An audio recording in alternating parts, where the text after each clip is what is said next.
So I have always battled with pimples. People who know me from my adolescent stage know that I have always had an issue with pimples, right? And my pimples wasn't just any pimples. When I talk about these pimples, I mean pimples like acne. They do not go away.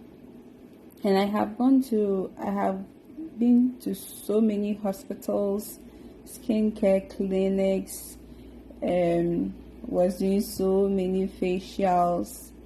Yes, like around that time, any money that I could get, I was thinking about my face because I think there was so much stigma attached to it. My pimples were so bad that like I could get to town, like I could get to the markets. When I get to the markets, the first thing, like, people would be selling medicine, they would be advertising about their medicines. When they see my face, they start talking about their medicine being able to cure pimples. It was that bad. So I remember there's this woman who sells groceries at my place. Like, she has known me since childhood. So she saw my, like, one time I was going to buy something from her. Then she made a comment. She was like, "Hey, Amina, this your face when you give birth. Like, it's only when you give birth that this thing will go away." So I didn't understand. I was like, what does she mean by that? But I didn't take it seriously. So the first time I heard of PCOS, I didn't get the education. The first time I was diagnosed, I had just come out from the university. But it wasn't PCOS. That's not what I was told. I was told I have multiple cysts in my womb, right? So I have always been the type that had irregular flow. Like, I could not tell which date my menses was coming, and sometimes I felt good felt good about it, because when you get to that stage and those monthly things, yeah, if you know, you know. So sometimes when I was younger, when my flow, any month I missed my flow, I was happy. But I didn't know it was a medical issue. I didn't know there was more to it. So the first time I heard about it, I had just come out of the university when I was told I had multiple cysts in my is it uterus or my womb? Let's say that. So I didn't understand it, so I just swept it under the carpet. But in 2020, before the lockdown, somebody close to me was going to give birth through CS. So she needed people to donate blood. So I, together with the baby daddy, had to do that. But when I got to the hospital, for some reason, the lady who was supposed to come work on me was like, she started asking questions. Then she was like, she asked me, she said I looked pale. Like, am I okay? I said, yeah, I'm fine. Then she was like, when was the last time I had my menses? And then I told her I had not seen my menses, I think, for a while. Let's say about close to, like, I didn't see the previous month. And the month which we were in was also almost spent. So when she said that, when I told her that, then she said no, she cannot draw my blood. Then I was like, why. She said I looked pale. I didn't look like I had enough blood. I think she was expecting I was pregnant. But I wasn't. I wasn't pregnant. So when she said that, and then she told me to go to the lab, she wrote some tests I had to do. Then I went to the lab. Then they ran those tests, and it was confirmed I was okay. I had enough blood. She could draw some of the blood. But when I came back, this lady said no. Then she said she was saying what I was going through, fibroid can also do that. So she asked if I had my national insurance card. If I had it on me, she would have shown me a gynae to go and see. But I didn't have it. So she told me when I go home, I should try and see a doctor. Maybe it could be fibroid. Then I said, okay. So she didn't draw the blood. Then I left because she said, because my menses had not come the previous month, if she draws the blood and I walk out of the building, my menses could come at any time, and that could kill me. So she didn't do it. And God, I was so grateful she didn't do it, because I think 2 days later my menses came. I was like, whoa, this lady saved me. Then I took her, because I was also worried. I remember calling some hospitals to talk about premature, for them to educate me on premature menopause. I was in my 20s then, but I was scared. I was thinking I was going through premature menopause. So when she said that, I took her word. When I came home, I think during the lockdown, yes, I went to see a doctor, a gynae. I was waiting to go see the doctor, but I think the doctor was outside. So when he came in, I think I was the second person. As soon as he saw my face, he just saw my face, and then he said, you have PCOS,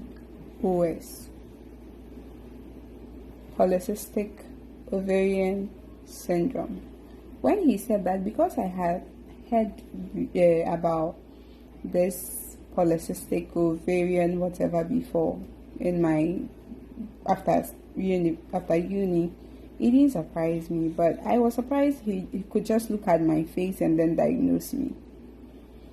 Apparently my pimples was that bad. So when it got to my turn and I went to see him, he told me I needed to run some tests. And then he asked me if I would want to give birth. And then I said yes. And then he said, with my condition, people with my condition mostly are unable to. If you get pregnant, the probability of miscarriage is very high. So if I want to have a baby, or if I want to get pregnant, then he would put me on some drugs. I wasn't ready though. I wasn't ready to get pregnant. But I think this man scared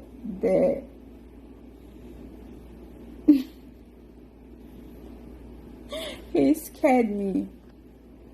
So when he said that, and then I went to run the tests.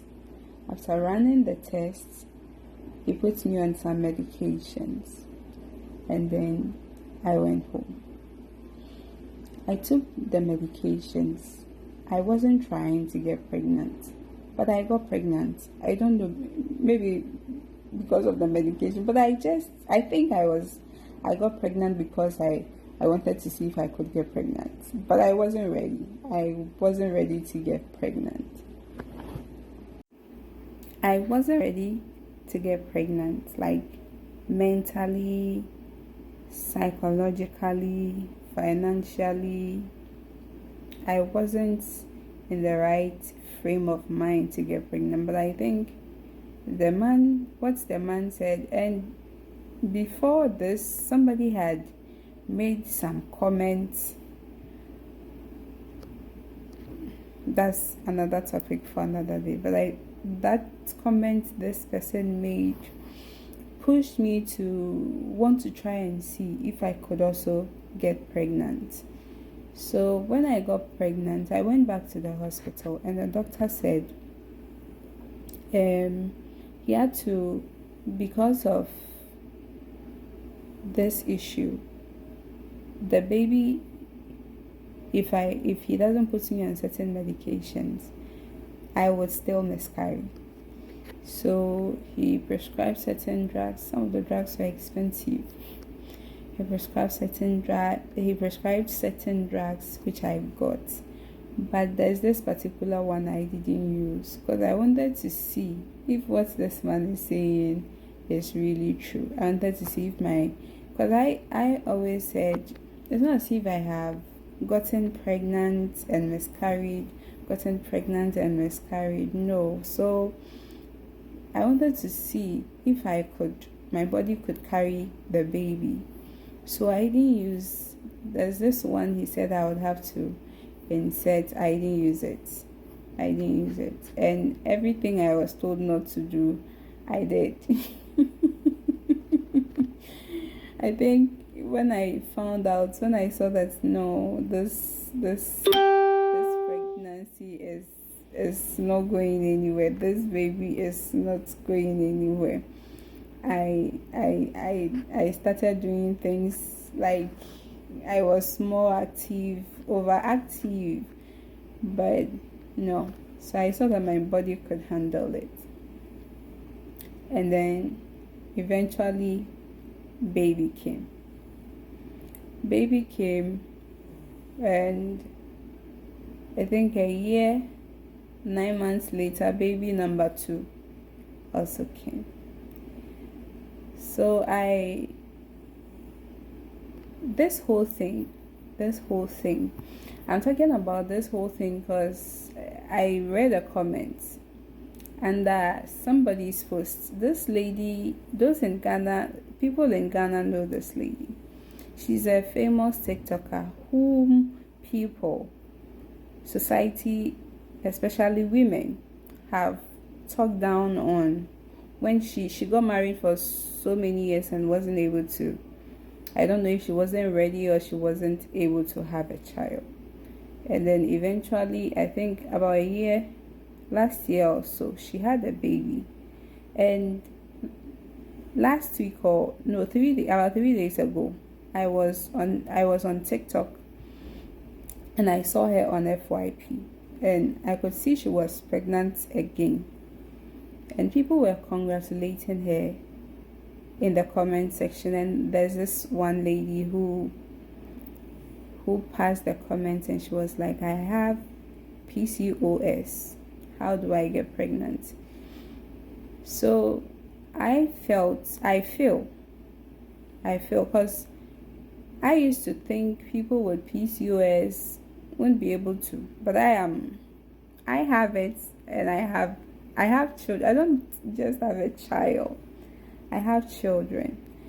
So I think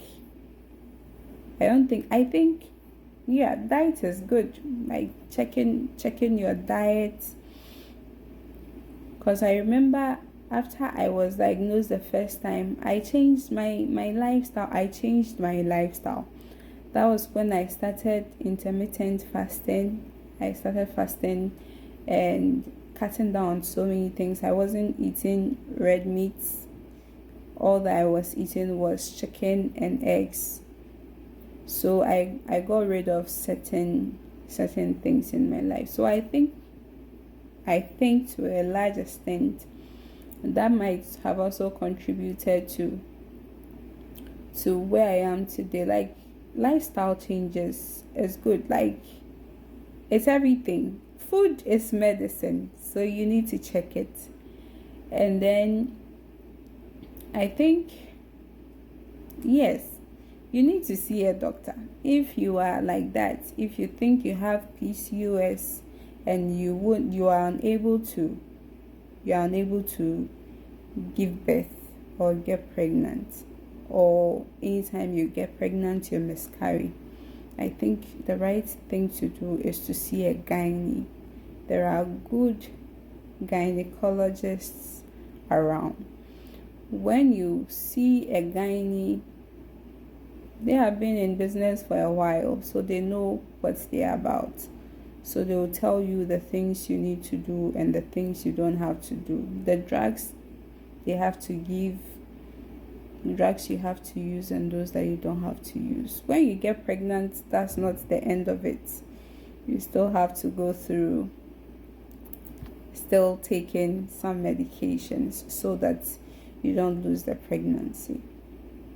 So yeah, I came to share my story and to let everybody know that it is possible to have children with polycystic ovarian syndrome. It is not true that people with PCOS cannot bear children, cannot carry children. It is possible. You must follow who know road. So yes, it's not the end of the world.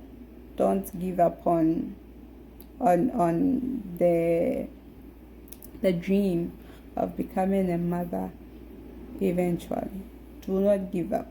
Do not give up on yourself. Start taking your body seriously. Like, cut down on so many things. Lifestyle changes. Most importantly, that's where you have to start from.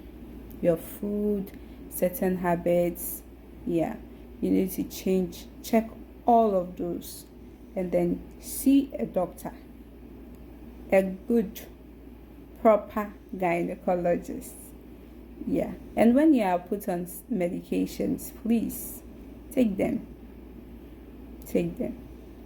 All right, that's all I came to share for today. See you in our next video. Bye.